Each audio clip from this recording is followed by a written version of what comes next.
Hey guys, this is Dan with Gears and Gadgets. Thanks for tuning in. I hate storage units. Hate them with a passion. I've always felt like if you're going to need a storage unit, you should probably just start selling some stuff. I've always done that. But I think with this YouTube channel, it's getting out of hand. What I mean is I've just got a pile of stuff here and it's really taking up my entire garage. So I'm going to suck up my pride and I'm going to get a storage unit. So we're going to free up some space in here today. I've got my chop saw sitting over here. I've got a stand for it, some sawhorses, this cart tucked away over here, and it's all kind of in a good spot, but everything together starts just taking up a ton of room. I really want to give the garage back to my wife and give her an opportunity to park in here. Not only that, but I also have in my office things like a bunch of helmets from videos that I've done before that I don't want to throw out. Some half helmets, cut in half helmets. So I think I need to reevaluate my hate for storage units and pick one up as a business expense. If you have storage units and it's just full of boxes of trash and you're wasting money to store stuff that you're never going to use again, sell it, get rid of it, cut that storage unit expense, because I still think they're kind of a waste of money, but I got to do it. So let's head to Walmart. I need to grab a shelf for this unit, and I actually have the obligatory storage unit outfit on, the wrinkled up t-shirt, shorts, and some sneakers. So start moving stuff over there. Let's get over to Walmart.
Well, that's everything, and boy, total pain in the ass. This was in the way. This is up for sale. It is a tonneau cover for a 2021 F-150. It is the Retrax EQ. That is going up for sale as well. And if you want to steal from me, it is in the orange storage locker. Okay, so a couple days has passed, and I've had an opportunity to run a bunch of stuff over to that storage unit. And I actually kind of think about this differently now. The way that I was approaching this before was I spent a bunch of time and energy getting everything organized up on these racks and having all of my tools kind of ready to go.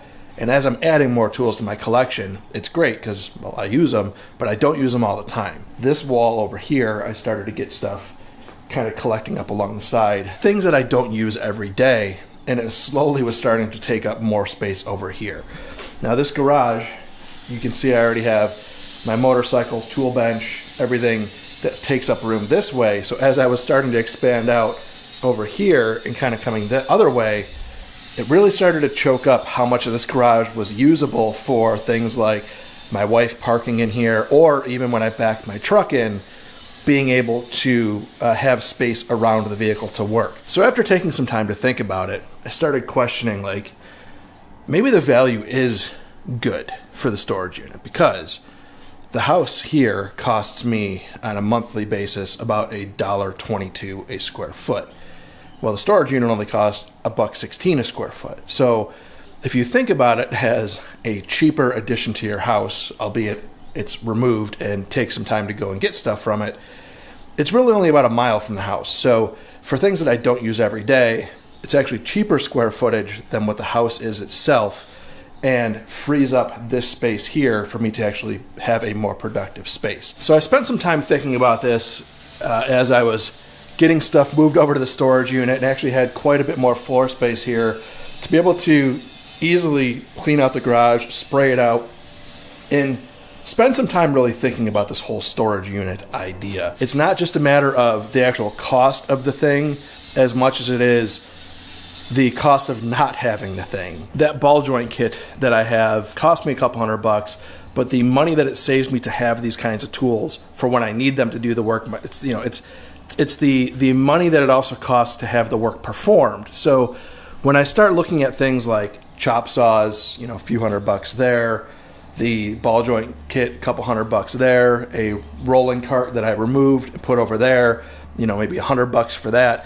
Everything starts adding up, and by the time you're done with it, you've got thousands of dollars worth of tools there, and the level of effort that it would take to go back and buy those things up again as you need them, it's just a lot of inconvenience. The way that I'm looking at it now is the storage unit, and maybe I'm justifying this to myself, but I think it's a smart way to look at just cheaper square footage than what you could do in terms of adding on to your home, which I don't have the ability to do here. It's just space limitations, things like that people are going to run into, where the storage unit just might make more sense. So now that I've got this place cleaned up and really well organized, I really quickly became a pretty big fan of that storage unit. So much that I'm actually going to go buy another shelf today and get that in there and kind of organize it a little bit better, and maybe get a few more things over there to free up even more space if I can. It's kind of a different sort of video here, but I just wanted to talk through it. What do you think of storage units? Are they stupid? Let me know in the comments down below. Again, thank you guys very much for tuning in. If this is your first time tuning in, please hit that subscribe button down below. Remember, likes go a long way to help support the channel. See you guys next time.